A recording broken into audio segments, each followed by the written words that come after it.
6.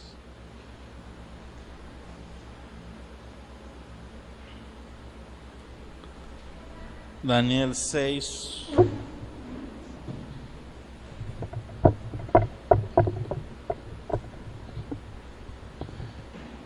La semana pasada vimos Daniel 5 y la que sigue vamos a ver Daniel 7, porque estamos en el 6. ¿Qué pasó en Daniel 5? ¿Quién se acuerda? No se amontonen, no se interrumpan unos a otros.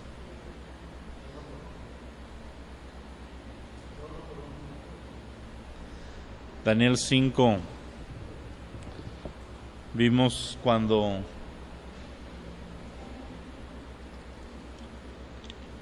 toma el reinado el hijo del rey Nabucodonosor y se embriaga, y en medio de esta embriagación o embriaguez manda traer los utensilios sagrados del templo de Dios que se habían llevado en la deportación de Babilonia. Y pues los malusas, ¿verdad? Se pone a tomar en él con las mujeres que había ahí y todo esto.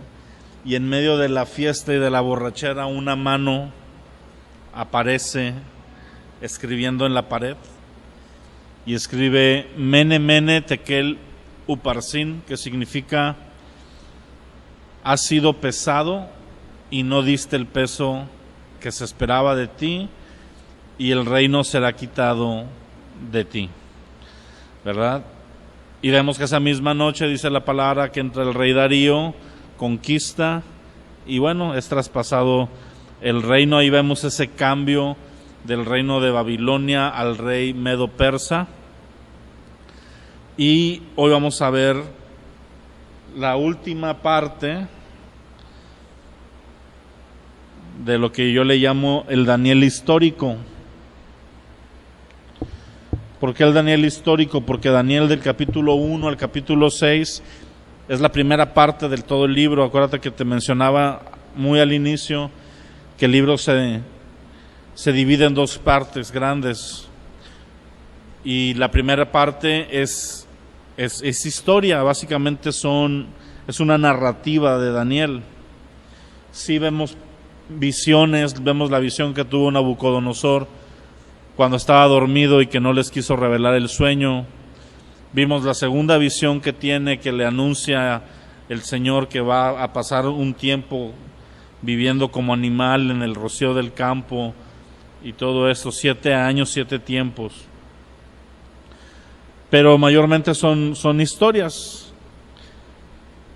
Y a partir de Daniel del 7 en adelante vamos a ver mucha profecía. ¿Ok? Va a comenzar lo un poquito más complicado de entender. Posiblemente en las próximas sesiones no veamos un capítulo completo, sino una profecía, ¿verdad? Si la profecía se alarga a 2 capítulos, pues tratar de verla toda. Si son varias profecías en un solo capítulo, para no hacernos bolas, veremos una profecía por tema. Pero bueno, vamos a leer Daniel capítulo 6.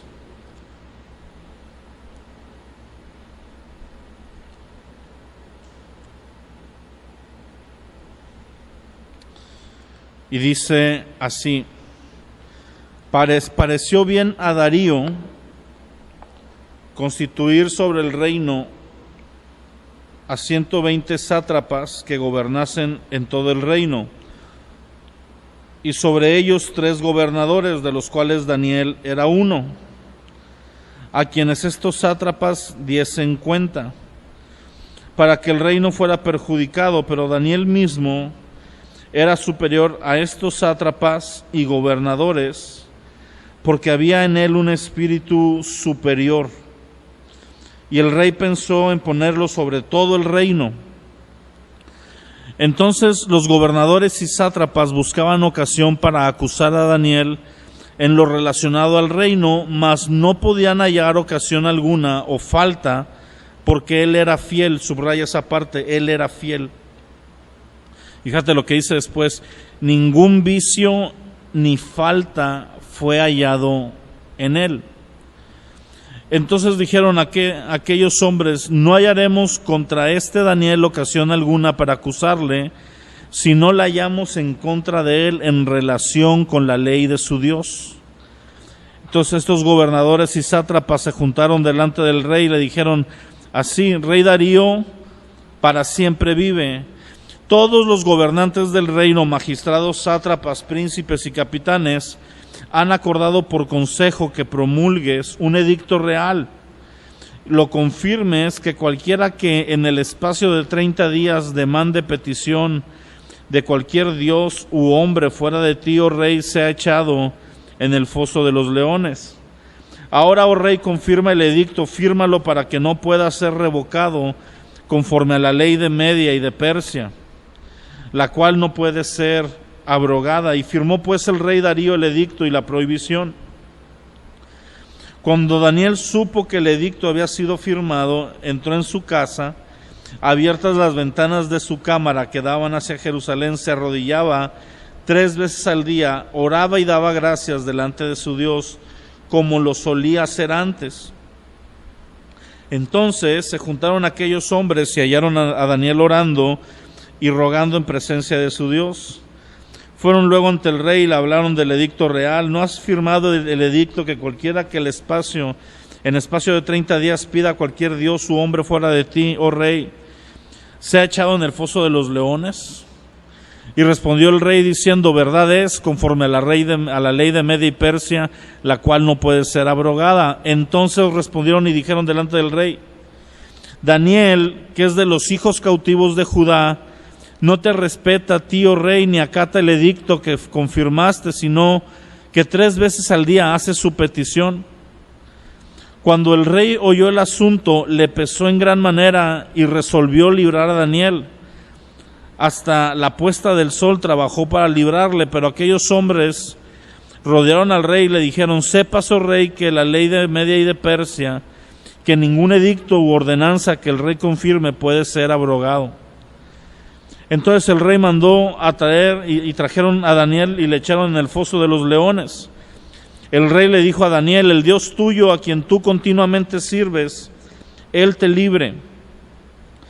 Fue traída una piedra y puesta sobre la puerta del foso, la cual selló el rey con su anillo y con el anillo de sus príncipes, para que el acuerdo acerca de Daniel no se alterara. Luego el rey fue a su palacio, se acostó, ayunó, ni instrumentos de música fueron traídos delante de él, y se le fue el sueño. El rey pues se levantó muy de mañana y fue apresuradamente al foso de los leones. Acercándose al foso, llamó a voces a Daniel con voz triste. Dijo: Daniel, siervo del Dios viviente, el Dios tuyo, a quien tú continuamente sirves, ¿te ha podido librar de los leones? Entonces Daniel respondió al rey: oh rey, vive para siempre. Mi Dios envió su ángel, el cual cerró la boca de los leones para que no me hicieran daño, porque ante él fui hallado inocente, y aún delante de ti, oh rey, yo no he hecho nada malo. Subraya esa parte: no he hecho nada malo. Entonces se alegró el rey en gran manera a causa de él, y mandó a sacar a Daniel del foso. Fue Daniel sacado del foso, y ninguna lesión se halló en él, porque había confiado en su Dios. Y dio orden al rey, y fueron traídos aquellos hombres que habían acusado a Daniel, y fueron echados al foso de los leones ellos, sus hijos y sus mujeres, y aún no habían llegado al foso cuando los leones se apoderaron de ellos y quebraron sus huesos. Entonces el rey Darío escribió a todos los pueblos, naciones y lenguas que habitan en toda la tierra: paz sea multiplicada. De parte mía es puesta esta orden, que en todo dominio de mi reino todos teman y tiemblen ante la presencia del Dios de Daniel. Subraya, eso también es importante: el Dios de Daniel. Porque Él es el Dios viviente, permanece por todos los siglos, su reino no será jamás destruido, su dominio perdurará hasta el fin. Él salva y libra y hace señales y maravillas en el cielo y en la tierra. Ha librado a Daniel del poder de los leones. Y este Daniel prosperó durante el reinado de Darío y durante el reinado de Ciro el persa. Amén. Bueno, vemos esta historia, que también es una historia de esas famosas de escuela dominical, ¿verdad? Muchas de las historias de Daniel, o casi todas las historias de los primeros 6 capítulos son de escuelita dominical, ¿no?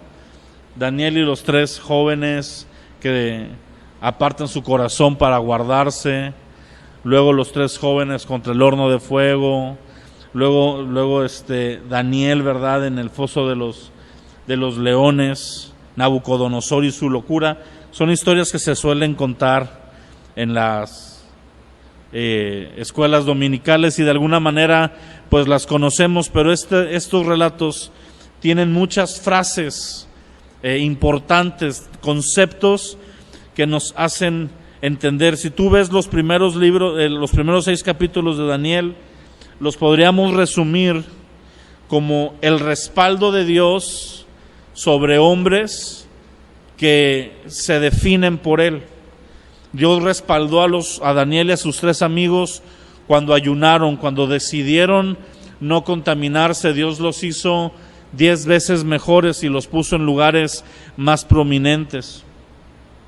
Cuando no hubo nadie que pudiera descifrar el sueño de Nabucodonosor, Dios respaldó a Daniel, que va y le da la visión, ¿verdad? Y guarda la vida finalmente de todos los hechiceros, incluso salen beneficiados por Daniel. Cuando los jóvenes deciden no doblarse y dicen, Señor, al rey, le dicen, Rey, no nos vamos a doblar, vamos a servir a nuestro Dios, Él nos puede librar, y si no nos libra, de todas maneras, solo vamos a adorar a nuestro Dios, y vemos a Dios rescatándolos, y así sucesivamente es Dios respaldando la vida de estos hombres. Si algo aprendemos de los primeros 6 capítulos de Daniel, es eso, es cómo Dios respalda la vida de hombres y mujeres que le son fiel a Dios. Y ese es el reto, porque vivimos en una sociedad que nos impulsa, aún dentro de la misma iglesia cristiana muchas veces, a no ser tan fieles como deberíamos, a disculpar ciertas actitudes, a disculpar ciertas situaciones en nuestros corazones, abusando de la gracia que está para nosotros. Y el reto es vivir un estilo de vida de fidelidad, sí como el de Daniel, sí como el de sus amigos, pero el reto en el Nuevo Testamento es llegar a la estatura del varón perfecto en Cristo Jesús. Ese es el reto, ¿verdad? Un reto muy grande. Lo primero que vemos es que aparece el rey Darío. Y el rey Darío históricamente no lo vas a encontrar con ese nombre. Darío se cree que era un hombre, una persona que era conocido como Gubarú. Así se le va a encontrar en documentos históricos. Y Darío se dice que puede ser que no era literalmente el rey, sino que era el representante de Ciro. Ciro era el rey de Media y de Persia, y que después de él había un segundo que era el que ejecutaba todas las cosas. Así como Josué, cuando se queda como segundo de Faraón, y que básicamente él reinaba, muy posiblemente esta sea esa figura, un hombre que no es el rey, pero está reinando con autoridad del rey.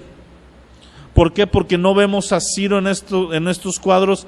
A Ciro lo vemos con Nehemías y lo vemos con Esther, pero no lo vemos declarado aquí ahorita. Así que según las historias puede ser esto. Y otro que se habla es, nada más que esto es muy poco probable, es que Darío fuera un segundo nombre que usaba Ciro. Entonces, esta segunda que te digo es muy poco probable, porque normalmente cuando los reyes usaban 2 nombres, eso era normal, pero estaría registrado en algún libro histórico acerca del mismo rey Ciro. Este rey tenía gracia con Daniel, o más bien dicho al revés, Daniel tenía gracia con el rey, Daniel había encontrado gracia, y Daniel estimaba a Darío y Darío a Daniel. Y Darío empieza a organizar su gobierno y lo organiza de esta manera. Pone a 3 gobernadores principales sobre toda la región que acaba de hacerse. Acuérdate que él llegó a quitarle a a Belsasar, hijo de Nabucodonosor, el reinado, y pone como a uno de los 3 más importantes, pone a Daniel, y debajo de estos 3 estaban los sátrapas, que vienen a ser como gobernadores. Y de los 3 que tenía, él quería promover a Daniel, para que Daniel fuera el segundo después de él. Esto le causa envidia.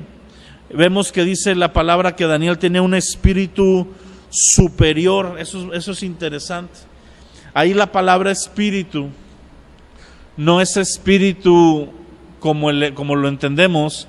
Ahí es la palabra espíritu, es la misma que se usa cuando habla de Caleb y de José, que dice que tenían un espíritu diferente.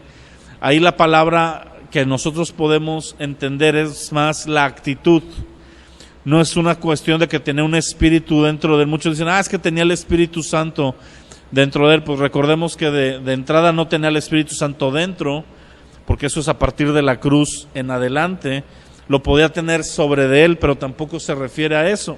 Se refiere a que en Daniel había una actitud diferente. Cuando habla la palabra espíritu en el Antiguo Testamento, muchas veces se refiere a eso, una actitud distinta, una actitud de integridad, una actitud de mejoría, de hacer las cosas en excelencia. Daniel fue un hombre que encontró gracia delante de todos los reyes con los que estuvo, porque era un hombre íntegro y era un hombre que hacía las cosas bien hechas. Di conmigo, bien hecho. Que nosotros podamos ser considerados como hombres y mujeres que hacemos las cosas bien, que en tu trabajo puedan decir, ¿sabes qué? Héctor, ¿verdad? Jesús, Magali, tienen un espíritu diferente, se ve algo distinto. El creyente está llamado a resaltar, está llamado a sobresalir, está llamado a no ser igual, a no estar en el status quo que el mundo nos marca, porque ese status quo está corrompido. Lo primero que ocurrió en los tiempos de la Reforma, se los he dicho muchas veces, que dio luz a un avivamiento y que dio luz incluso a 2 periodos de la historia importantes. Históricamente hablando, la Reforma marca un parteaguas y le pone fin al periodo que se llamó el oscurantismo. Ese periodo es un periodo histórico secular, no solo es de iglesia.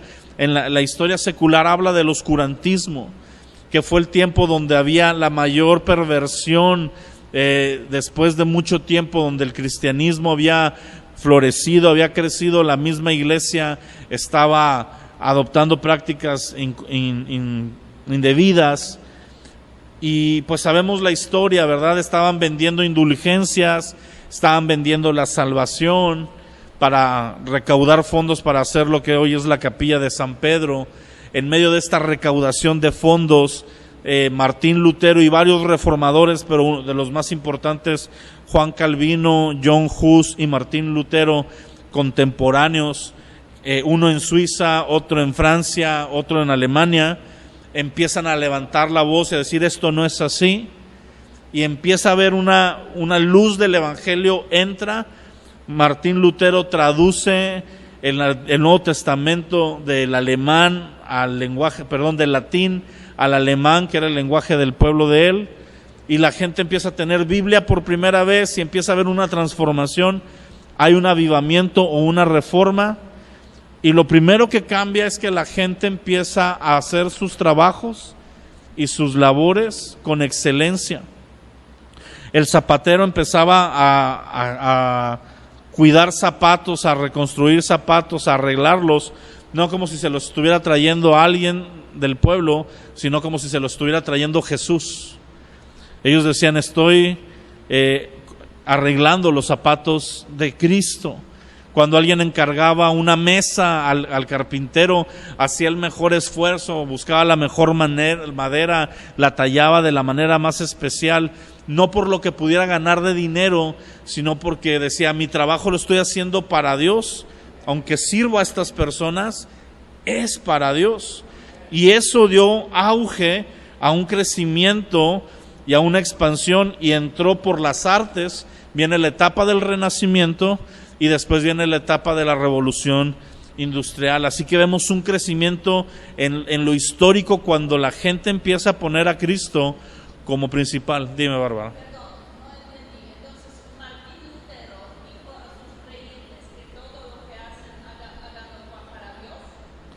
No, la Biblia lo dice en Colosenses. Lo leyeron. Fue la cultura, se empezó a meter el evangelio a la cultura de la gente como debe de ser. Se convertían y empezaban a vivir su vida conforme a la Biblia.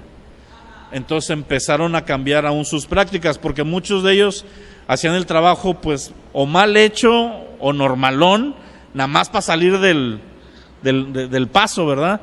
Pero cuando leen la palabra que dice que todo lo que hagáis, hagáislo como para Dios y no como para los hombres, viene un cambio en su mentalidad y empiezan a vivir distinto. No solo en Alemania, toda la zona que fue reformada, que fue básicamente toda Europa de ese momento, comenzó con Martín Lutero, comenzó en Suiza y con Calvino, en Francia con John Hus, pero fue todo un movimiento mundial de ese entonces, bueno, del viejo mundo. No, los sacerdotes daban la misa en latín, y el latín no lo sabía el pueblo. Entonces, realmente no había una enseñanza, les enseñaban a base de obras, de dramas, pero les enseñaban lo que ellos querían enseñar, no lo que la Biblia decía. Por ejemplo, había una obra, hubo un hombre que se llamó John Tetzel, que era el encargado de levantar las indulgencias para el Vaticano, y él tenía una frase, dice: tan pronto caiga la moneda en el fondo del cofre y se escuche, habrá salido un alma del purgatorio.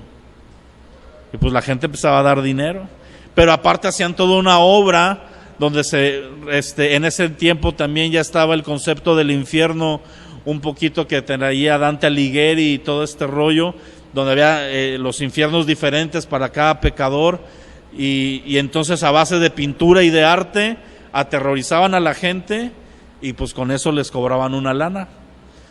Y Martín Lutero, él siendo sacerdote, pero buscando a Dios de corazón, se da cuenta que encuentra Romanos, que el justo por la fe vivirá. Ese versículo es el que más lo sacude. Empieza a estudiar todo Romanos y dice: a ver, espérame, o sea, no es por gracia, es un regalo, no se puede cobrar, no es por nuestras obras, es por la obra de Cristo. Y empieza a hacer toda una revolución, y el 31 de octubre de 1500 algo, se me va la fecha, clavó 99 tesis, que son 99 puntos de vista de lo que estaba haciendo mal la iglesia, en la capilla de Wittenberg, ahí en Alemania. Y pues obviamente sabemos, lo excomulgaron. No lo mataron. Lo iban a decapitar en una ocasión, pero tenía tanto favor con el pueblo que no le pudieron hacer nada. No murió él como mártir. Pero de hecho está interesante, si pueden ver la película, búsquenla, así se llama, Lutero. Te va a animar, te va a retar tu fe por cómo la generación de ese entonces se mantuvo para guardar pues lo que ellos entendieron que era la palabra. Casualmente, me estoy yendo de la clase de Daniel a una clase de historia de la iglesia, pero no importa. Justo en ese momento también se inventa lo que es la imprenta, y entonces cómo Dios tiene sus maneras de trabajar.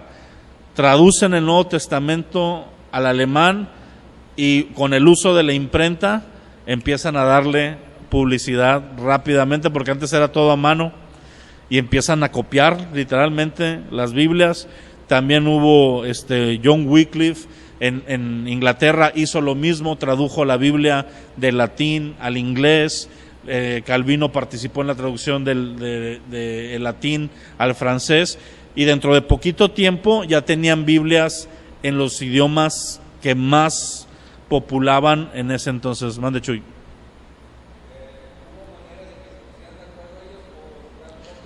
Son contemporáneos, pero con diferencia de 30, 40 años, y no hay un registro de que se hayan conocido. Sí, a eso le podemos llamar como avivamientos. Tiempos donde Dios despierta a varias personas, ¿verdad? A veces cae en un solo lugar, a veces es varias. Pero esta en particular se le llamó la reforma, porque fue una manera de hacer diferentes las cosas. Entonces, volviendo un poquito a lo del espíritu superior, pues ser igual que Daniel, ¿verdad? Y que toda esta generación de las que estamos hablando. Ahora, ¿qué pasa? Los sátrapas y los gobernadores le ponen una trampa, pero es bien interesante que dicen que intentaron encontrar en Daniel una falla, pero no la encontraron. Lo primero que hicieron fue tratar de ver en qué se estaba equivocando Daniel respecto al reinado y a la forma en la que él se estaba conduciendo. Y me llama la atención que dice, pero no lo pudieron encontrar porque él era fiel. Ahora, él estaba siendo fiel. Ese era fiel no se refiere ahí de que fuera fiel a Dios, aunque lo era. Estaba siendo fiel en el gobierno en el que estaba. ¿Sí me entiendes eso? Esa fidelidad que remarcan ahí era la fidelidad hacia Darío, hacia el gobierno. Y eso es bien interesante porque muchos de nosotros como que traemos la tendencia de separar por esferas o por áreas nuestra vida. Como que mi vida espiritual es una cosa, pero mi vida en el trabajo es otra, y mi vida política, si es que te gusta la política o te metes a la política, es otra, y mi vida de entretenimiento es otra, y como si fuéramos, pues así, como si tuviéramos cuatro versiones de nosotros. Y lo que vemos es que Daniel, por su fidelidad a Dios, era fiel en toda área. Y tú puedes decir, pero ¿cómo es que era fiel en un reinado pagano? Él entendió que ahí lo tenía el Señor y ahí él tenía que amar a Dios, pero serle fiel a la gente con la que estaba y así dar testimonio. Y dio testimonio a tal grado que cuando le buscan con qué lo van a acusar, no encuentran. Dijeron, vamos a ver si no paga los impuestos de aquí de Babilonia. No encontraron, sí pagaba impuestos. No, pues vamos a ver si se está burlando del rey, o no, encontraron que lo respetaba. No, pues vamos a ver si hace corrupción, ¿verdad? Si recibe favores de alguien para ayudar. Nada le encontraron. Y es aquí donde viene la pregunta tenebrosa. Si a nosotros nos buscan el día de hoy, ¿qué es hoy? 22 o 21 de septiembre del 2022, si hoy nos buscaran, nos rascaran en nuestra vida, ¿encontrarían cosas dudosas? ¿Encontrarían áreas en nuestra vida que nos pudieran acusar? ¿O saldríamos bien librados como Daniel? Si hoy eres expuesto totalmente, porque por ahí hay una frase, ¿no? El que busca, encuentra, ¿no? Y eso tú lo ves en las campañas políticas, ¿no? Sale un candidato y de repente encuentran que en 1980 y tantos estuvo preso 2 días porque se pasó el alcoholímetro, y que luego tuvo un hermano que no sé qué, y un primo lejano que nunca ha vuelto a ver, pero que está en esto, y salen audios, y salen fotos, y hay una campaña de guerra sucia por desprestigiar. El problema es que encuentran cosas con lo que se puede desprestigiar. A Daniel no le encontraron nada, ¿sí? Él guardó su testimonio, y uso la palabra guardó entre comillas, porque nunca me ha gustado esa frase, guarda tu testimonio. Porque yo creo que el testimonio no se guarda, se vive. Para mí guardar el testimonio, cuando te lo dicen con esa, no hagas esto porque tienes que guardar tu testimonio, entonces es como una hipocresía, es como si lo quiero hacer, pero además no lo hago para que no se den cuenta. ¿Sí me entiendes? Vivir el testimonio es que tú vives de la manera en la que tú eres y eres íntegro y no te pueden encontrar cosas. Obviamente todos tenemos defectos, pero lo que buscaban en Daniel era un mal manejo, era algo en que inculpar, no un defecto. los defectos y los pecados que están presentados delante de Dios y que estamos luchando para dejarlos, son otro asunto. Tal vez tú puedes venir y hurgar en mi vida y pues ver que de repente tengo ciertas fallas, pero si esas están expuestas delante de Dios todos los días y estoy en un caminar por ir en contra de ello, es distinto. El problema es cuando hay cosas que deliberadamente lo ocultan. En Daniel no encontraron, entonces lo que tuvieron que decir fue, ¿sabes qué? Como no hallamos ninguna falta en él, tenemos que hacer algo que sea relacionado con su Dios, con las leyes de su Dios, porque por las leyes naturales no le vamos a encontrar ningún problema. Lo mismo pasó con Jesús. Cuando Pilato tiene a Cristo delante y lo está enjuiciando, le está preguntando, dice, no encuentro ningún mal en este hombre, no encuentro nada malo. Herodes no encontró nada tampoco con él, lo mandó con Pilato, Pilato no encuentra nada malo. Lo mismo le pasó a Pablo, cuando el rey lo tiene ahí, ¿verdad? Y dice que 2 reyes diferentes de la provincia donde él estaba pasaron y ninguno le halló mal, pero uno no lo soltaba porque ya iba a salir de gobernar y quería quedar bien con el pueblo. Y el otro rey que entra no lo suelta porque quiere pedirle una lana. Dice que lo mandaba a traer a que le contara el testimonio a ver si le ofrecía dinero para salir. Hasta que dicen, ¿sabes qué? Pues apelo al César y lo mandan con el César, ¿verdad? Y el César no encuentra ninguna falla romana legal ante él, pero lo que encuentra es que hablaba de Jesús como un señor superior a César mismo y es como lo decapitan. Pero no encontraron ninguna falta en Daniel, en Jesús y en Pablo. Y te pongo el ejemplo primeramente de Jesús, pero nosotros tendemos a decir, pero Cristo era Cristo, así no se vale. Pero no nada más Cristo guardó ese nivel de integridad. Daniel lo guardó Pablo y muchos otros hombres que ahorita no tenemos el tiempo de leer, pero José guardó su integridad, ¿verdad? Dijo, no, yo no me quiero acostar con la mujer de mi patrón, y huyó y lo meten a la cárcel injustamente y todo esto, pero se guardan. Entonces, el punto es que nosotros estamos llamados a ser fieles a Dios bajo presión, bajo una presión inmensa. La primera presión del mundo que te quiere revolcar, que quiere que caigas. Luego la presión de la gente a nuestro alrededor que hace las cosas que están mal y de alguna manera como que lo normalizan, y podemos caer en decir, no, pues bueno, esto es normal que pase, pero para un creyente no. Y luego tenemos a la misma iglesia que muchas veces nos trata de religiosos cuando queremos vivir un estilo de vida pues radical para el Señor. Así que ellos mandan a hacer una ley, pero lo primero también que vemos es que van con Darío, pero le dicen mentiras. A Darío le dicen, todos los gobernadores estamos de acuerdo en que hagas un edicto. Pero Daniel no estaba de acuerdo, y Daniel era uno de los 3 gobernadores. A él no lo fueron a ver. Todo era un complot, ¿sí? Era una conspiración. Literalmente estaban tramando a las espaldas de Daniel.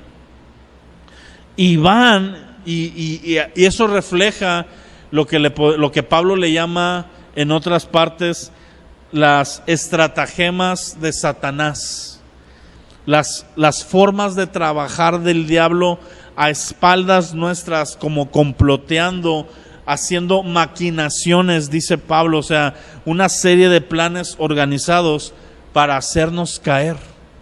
Tú y yo tenemos que estar conscientes que hay un enemigo de nuestras almas que está maquinando, está planeando, está organizándose para tu mal.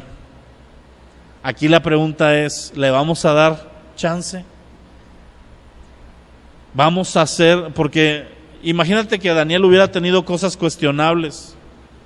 No necesitan armar tan largo el plan, con eso tenían. Pero necesitaron hacer toda una estratagema. Y el diablo, dice un dicho popular, ¿verdad? Que más sabe el diablo por viejo que por diablo. Pero ¿qué te quiero decir con esto? El diablo tiene todo el tiempo del mundo, él no tiene prisa. A él no le importa tumbar tu vida en tus 20s, en tus 30s, en tus 40s, o hasta tus 70s, o hasta tus 80s, mientras logre tumbarte. Tiene todo el tiempo, ¿sí me entiendes? No tiene el contrarreloj, no está, Abimael ya va a cumplir los que voy a cumplir, 40, ya va a cumplir 40, de los 40 para arriba ya se me peló. No.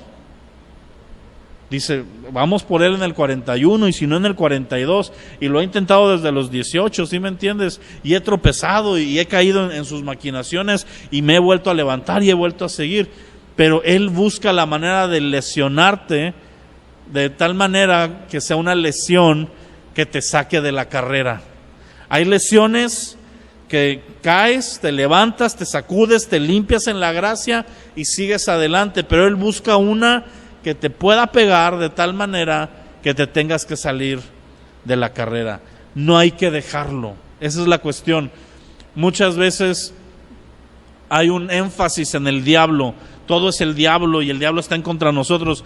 Hoy me mandaron un video que me dio mucha risa y está un cuate pintado de rojo de un personaje que parece diablo pero no es el diablo y está en el gimnasio haciendo fierro. ¿Sí lo viste? Sí. Y está haciendo fierro y dice, es un meme, ¿verdad? Y dice, el diablo preparándose para meterse con los equipos de audio de las iglesias el domingo. Porque cuando algo sale mal en el audio, es el diablo. Se va la luz, el diablo nos está atacando. No, hombre, ve y préndele, se botó la pastilla.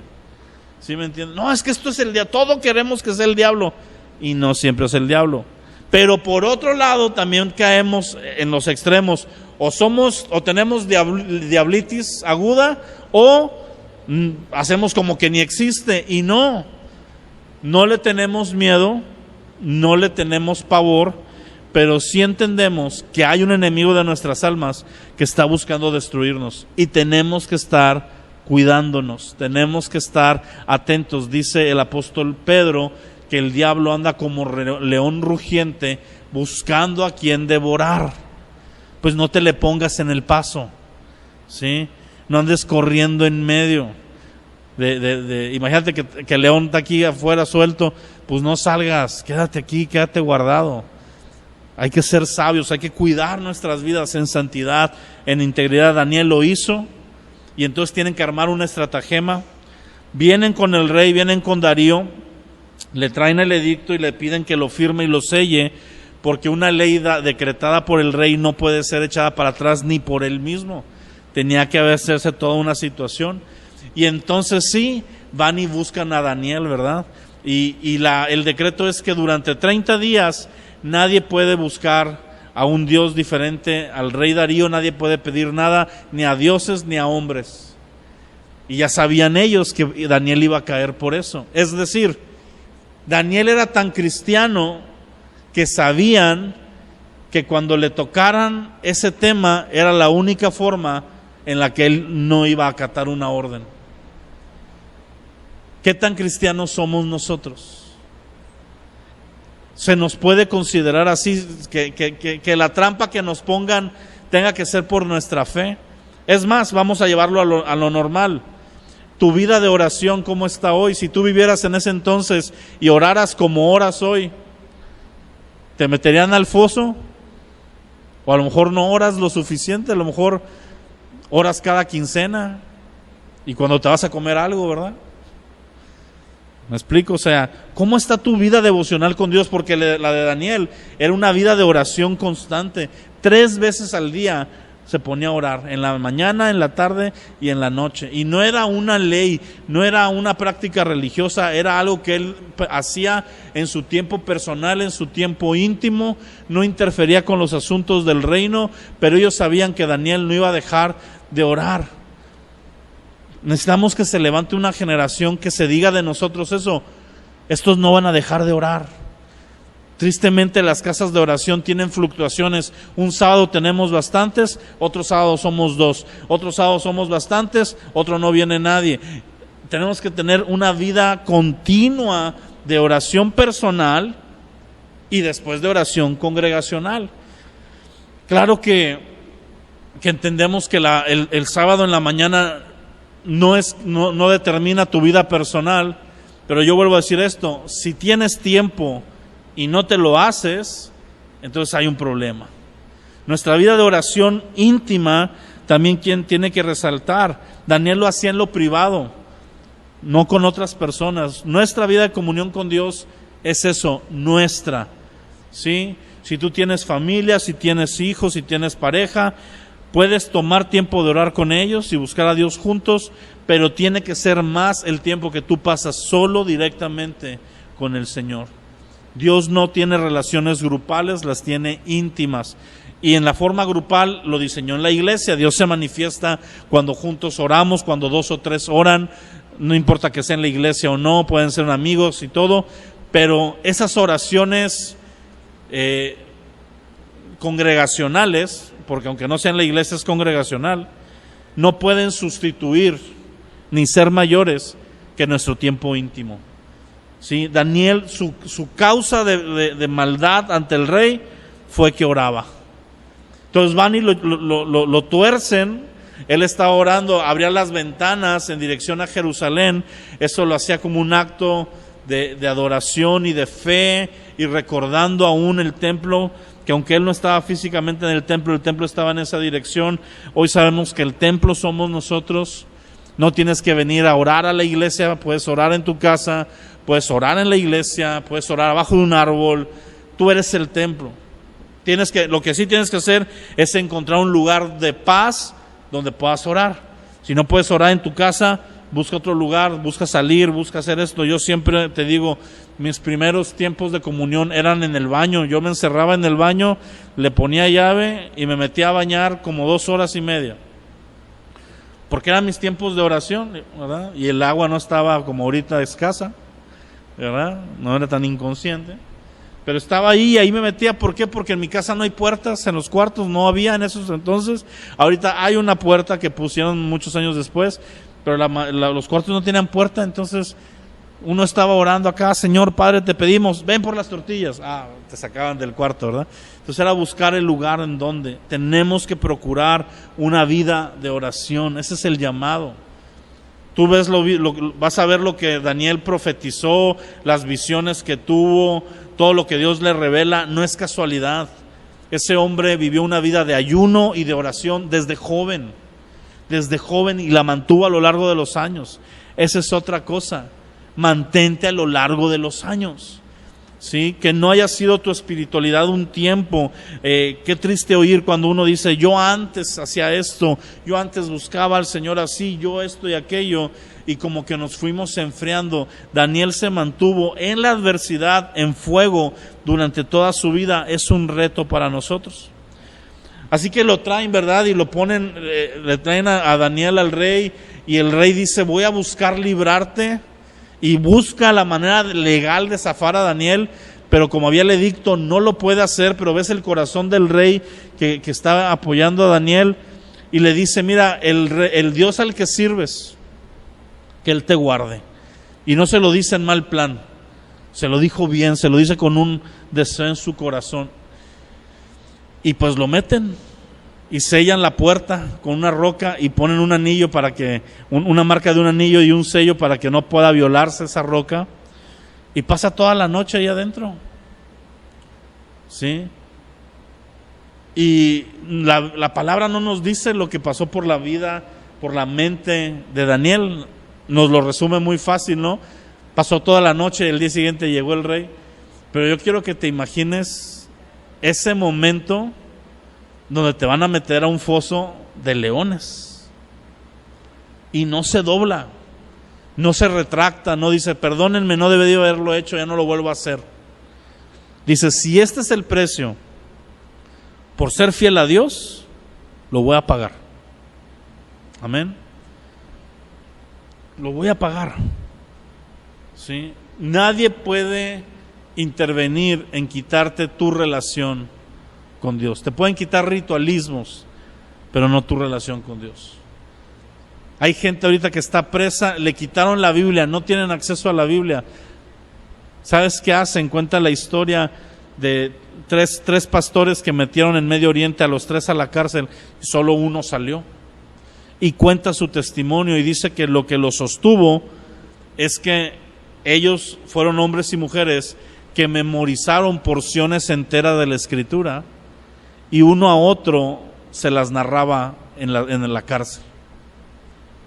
En vez de estar platicando u otra cosa o viendo la estrategia de salir, ¿verdad? Tipo Hollywood, estaban adorando como Silas y Pablo en la cárcel y aparte estaban recitando pasajes enteros de la Escritura, uno para que los otros 2 lo oyeran. Les quitaron la Biblia en papel, pero si tú has metido la Biblia a tu corazón, nadie te la va a quitar. El problema es que hoy metemos canciones, testimonios, películas, predicaciones de gente, pero no metemos la Biblia. Tenemos que meter la Escritura, tenemos que memorizar la Escritura. En la medida que podamos tenemos que estar ahí. Entonces Daniel pasa toda una noche entre los leones. Dice que Dios envió a su ángel. Yo no sé si es una expresión o si literalmente un ángel estaba ahí tapándole la boca. No sabemos cómo fue, ¿verdad? Hay unos dibujos que me gustan mucho, que están los leones acostados y está Daniel acostado arriba de uno y tapándose así como con la garra del león, como si fuera colcha, tapándose y dormido. ¿Y qué te quiero decir con esto? Que si tú eres fiel a Dios, tú puedes pasar noches enteras en el foso de los leones y nada te va a pasar. Ponle el nombre que quieras a tus leones: enfermedad, crisis, economía, injusticia, porque era una injusticia lo que vivía con Daniel, qué sé yo. Al final Dios te persevera, ¿sí? Dios te ayuda a que quedes. No te estoy prometiendo que te vas a solucionar el problema, te estoy diciendo que te va a guardar en medio de él, ¿sí? Y va a venir una salida de una u otra forma. Mucha gente dice, no, es que pues yo oré para que Dios, ¿verdad?, sanara a mi pariente y no lo sanó. Es la soberanía de Dios. Dios sana gente y a veces no se sana la gente. Pregunta, ¿él estaba en Cristo? No, pues sí, era cristiano, fue bien fiel. Entonces Dios se lo llevó con él. O sea, es una ganancia, ¿verdad? Lo vimos el domingo, cuando hablamos de la venida de Cristo. Los muertos en Cristo resucitarán primero, nos precederán a los que vivimos. Entonces, los muertos en Cristo van a ver al Señor. Amén. Nosotros vamos a ver al Señor. Viene el rey y le habla así como que, ¿sí estás ahí, Daniel? Y Daniel dice, tranquilo, calmantes montes, todo está bien. Y entonces manda a traer a todos los que hicieron el complot y aún a sus familias, y dice la palabra que todavía ni siquiera terminaban de caer al foso de los leones, de entrar, cuando ya se los estaban tragando. O sea que hambre sí tenían, pero a Daniel no se lo comieron. ¿Sí me entiendes? Y esa es la cruz, mi amado. La cruz, el diablo pensaba que estaba ganando. El diablo pensaba que tenía la victoria, que estaban venciendo al Hijo de Dios. Pero a través de la cruz Jesús venció a la muerte, al pecado, al diablo y le arrebató las llaves del infierno. Y les venció. Dice Colosenses que exhibió públicamente a los principados y potestades, triunfando sobre ellos en la cruz del Calvario. ¿Sí? Es lo mismo que pasó con se me van los nombres, pero es con Esther, con Mardoqueo y el enemigo de Mardoqueo, que manda hacer una horca de 30 metros, ¿verdad?, para colarlo ahí a Mardoqueo. Se me va el nombre de Amán, que significa enemigo. Y manda a hacer una horca para matar a Mardoqueo, y al final, esa misma noche que pensaba hacer el complot, Dios voltea todo y terminan matándolo a él ahí. Ese es nuestro Dios, el complot que quieran hacer en tu contra. Si tú eres fiel y si tú te mantienes, se van a hacer harakiri. No te va a tocar a ti, se van a tocar ellos. El diablo puede tratar de intimidar nuestras vidas. ¿Cuántos años quieres vivir? ¿Cuántos te gustan? ¿80, 90? El hermano Wayne Myers acaba de cumplir 100 hace 3 semanas. 100 años el vato, el don. De esos 100, 70 y tantos en México y casi 80 y tantos sirviendo al Señor. Desde muy joven conoció al Señor, casi a sus 14, sus 15. Imagínate ese hombre, cuánto no, tú dices, ok, son 100 años. ¿Cuántas peleas no ha aguantado? ¿Cuánta crisis no ha aguantado? ¿Cuántas pruebas de fidelidad no ha pasado victorioso? Tú dices, ¿cuántos años quieres mantenerte? ¿Cuántos quieres que te dé el Señor? Yo le digo, Señor, dame 45, ¿verdad? ¿Me la fácil? Que aguantar 100, o dame 100 los que tú quieras. Pero al final el diablo va a estar sobre tu vida, sobre tu vida, sobre tu vida, sobre tu vida, sobre tu vida. Pero si tú has leído la historia, conoces el fin de él. Conoces que él va a ser encadenado y lanzado al lago de fuego con todos los injustos, que se le pondrá fin a su reinado en el mundo, porque ahorita el mundo está bajo el maligno, que está condenado a morir y perder y ser destruido y atormentado. No nada más lo van a pagar, ay, va contigo, no, tormento eterno para él. Esa es la cruz, ese es el foso de los leones, donde los que aparentemente vamos a pasar por muerte somos guardados, y los enemigos del Señor, porque no eran enemigos de Daniel, eran enemigos de Dios, ¿sí? Satanás no es tu enemigo nada más, es enemigo de Dios. Cuando Pablo estaba persiguiendo a la iglesia, Jesús se le aparece y le dice, Pablo, ¿por qué me persigues?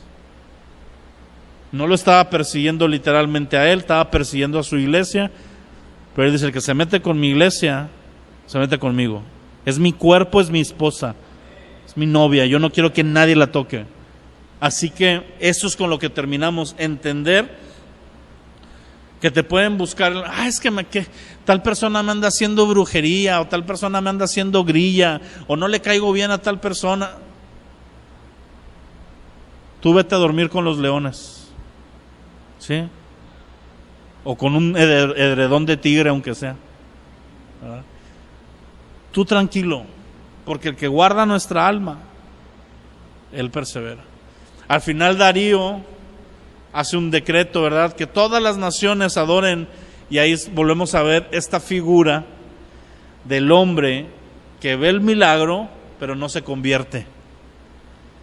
Que adoren al Dios de Daniel.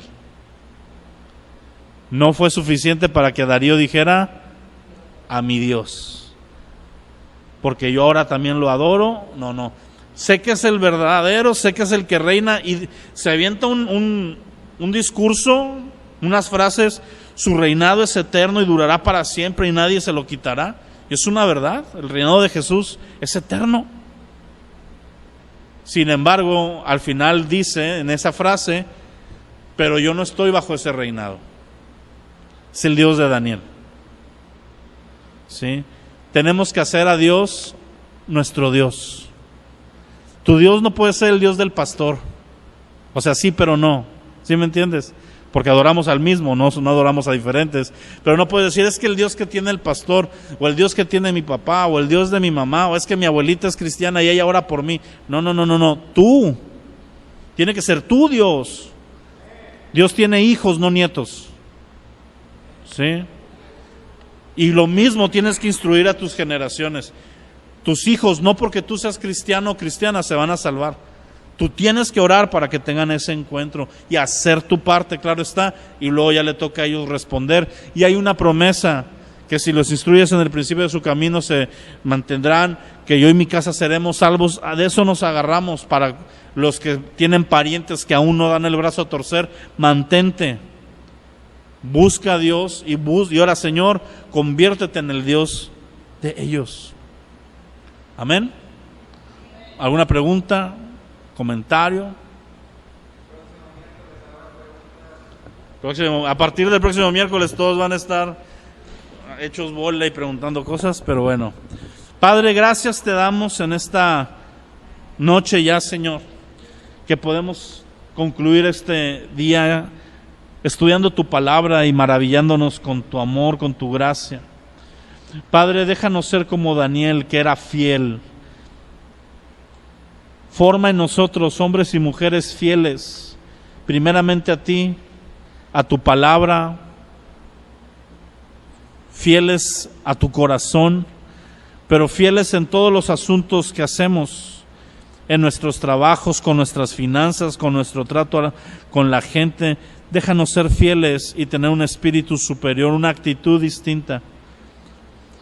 Padre, que si alguien quiere venir y rascar en nuestra vida, no encuentre fallas más que aquellas que ya están expuestas delante de ti, que nos estás dando la gracia para salir de ellas, Señor. Padre, en el nombre de Jesús, enséñanos a vivir fuera de lo oculto. Si hubiera cosas ocultas, perdónanos, límpianos y líbranos de esto. Y Padre, déjanos tener una vida de oración digna de ser perseguida, digna de ser cuestionada, Señor. Déjanos vivir un estilo de vida, Señor, que si hubiera que pagar un precio por ser fieles, lo tendríamos que pagar sin duda. Déjanos vivir ese estilo de vida, Señor, no pasar desapercibidos. Y Padre, guárdanos de nuestros enemigos. Si a nuestras espaldas hay maquinaciones, si a nuestras espaldas hay situaciones, líbranos del mal, Señor. Líbranos del mal, guárdanos. Tú dices que estamos en el hueco de tu mano y nadie nos puede sacar de ella. Y en eso creemos, Señor, de eso nos aferramos.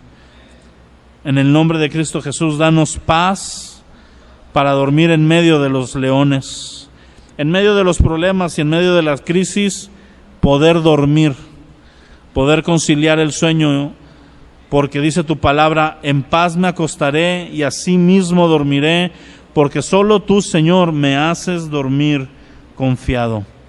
En el nombre de Jesús, amén y amén. ¿Qué, mis amados?